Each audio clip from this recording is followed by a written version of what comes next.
Some ruins tell a clear story. Others raise more questions the longer we study them. There is a temple in Turkey older than the invention of farming, built by hunter-gatherers who, as far as we know, hadn't yet built permanent homes for themselves.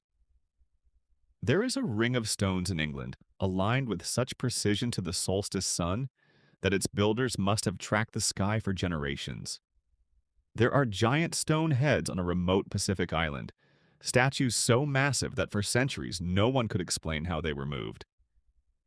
And there are ruins beneath the sea in places no ocean should have reached, unless the sea itself has risen since they were built. This is the story of the ancient world's stubborn mysteries, the sites that don't just show us the past, but quietly challenge what we thought we knew about when civilization actually began. This is Ancient Discoveries, Episode 2, Vanished Worlds.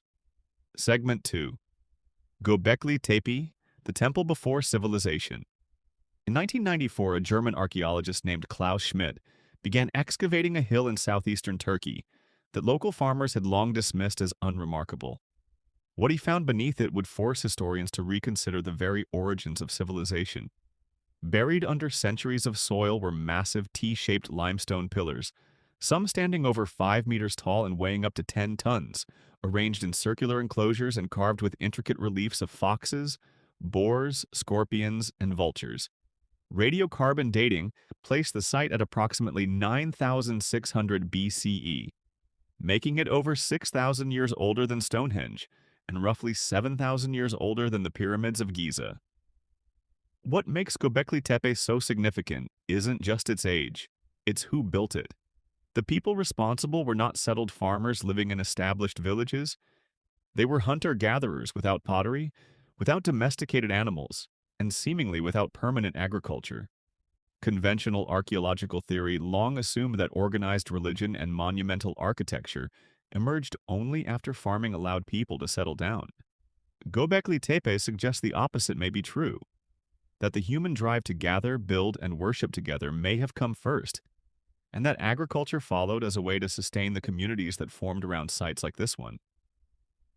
Curiously, the site appears to have been deliberately buried around 8,000 BCE, its pillars intentionally backfilled with rubble and soil, as though its builders wanted to preserve it, or perhaps retire it, rather than let it fall into ruin.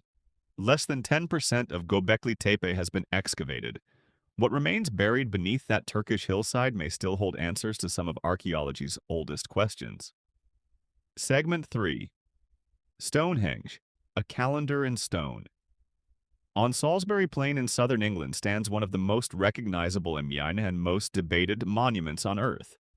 Built in stages between roughly 3,000 and 1,500 BCE, Stonehenge combines two types of stone: massive sarsen stones weighing up to 25 tons, sourced from quarries around 25 kilometers away, and smaller bluestones weighing up to 4 tons, remarkably transported from the Preseli Hills in Wales, a distance of nearly 250 kilometers. Moving stones of that size across that distance, using only Neolithic tools, wood, rope, and muscle, remains one of the most impressive logistical feats of the prehistoric world. Experimental archaeology has demonstrated it was possible using sledges, timber rollers, and large coordinated teams, though the exact methods and the reasons the builders went to such extraordinary lengths for stones from so far away remain debated. What isn't debated is the monument's astronomical precision.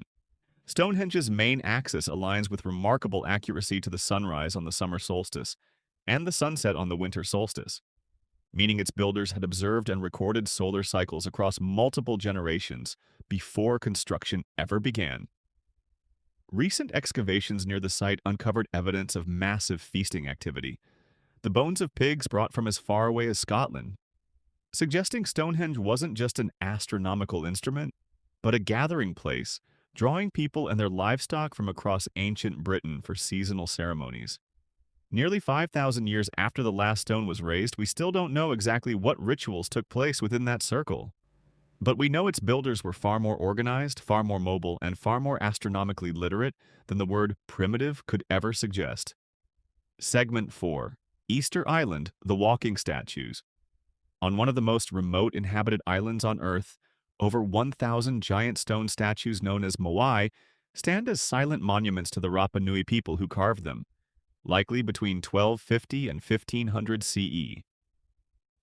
The largest completed moai stands nearly 10 meters tall and weighs approximately 82 tons. Most were carved from volcanic tuff at a single quarry, Ranararaku, then transported, in some cases over 15 kilometers, to ceremonial platforms along the coast, all without wheels, draft animals, or metal tools. For decades, how the Rapa Nui moved these statues remained a genuine mystery, fueling wild theories ranging from alien assistance to lost advanced technology. Modern experimental archaeology has offered a far more elegant and very human answer.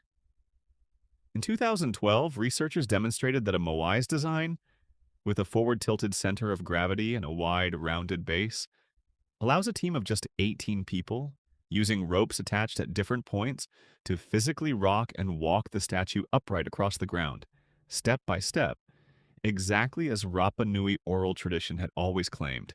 The statues quite literally walked to their destinations. Easter Island's story also carries a sobering lesson. Pollen analysis of ancient soil layers shows the island was once covered in dense palm forest, which was cleared over generations. For agriculture, for canoes, and likely for moving these enormous statues. By the time European ships arrived in 1722, the island's population and its ecology had both dramatically declined, sparking an ongoing debate among historians and archaeologists about how much of that collapse was self-inflicted versus driven by later European disease and disruption. The moai remain, facing inland toward the villages they once watched over, a monument to both extraordinary ingenuity and the fragility of the environments that sustain it. Segment 5. The Baghdad Battery and Ancient Electricity. In 1938, German archaeologist Wilhelm König was cataloging artifacts in the National Museum of Iraq when he came across a small clay jar, roughly 13 centimeters tall, containing a copper cylinder surrounding an iron rod. Dated to somewhere between 250 BCE and 250 CE, the object would come to be known as the Baghdad Battery, and it remains one of archaeology's most debated finds. Koenig proposed that when filled with an acidic liquid like vinegar or wine, the jar could function as a simple galvanic cell, producing a small electrical charge. Later experiments confirmed that reconstructions of the device could indeed generate a modest voltage. Enough, perhaps, for electroplating thin layers of metal onto jewelry, a technique known in the region during this era. However, most mainstream archaeologists remain skeptical that this was its true purpose. No wires, no evidence of connected devices, and no ancient texts describing electrical use have ever been found alongside it.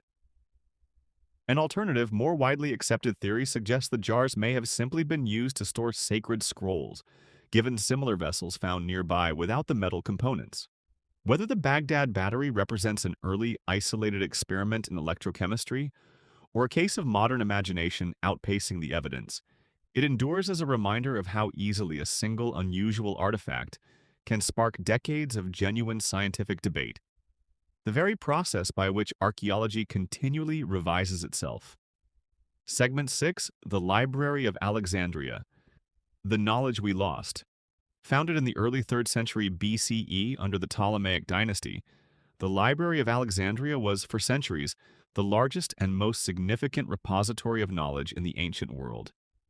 At its height, it is estimated to have housed anywhere from 40,000 to 400,000 scrolls, covering mathematics, astronomy, medicine, philosophy, and literature gathered from Greece, Egypt, Persia, India, and beyond.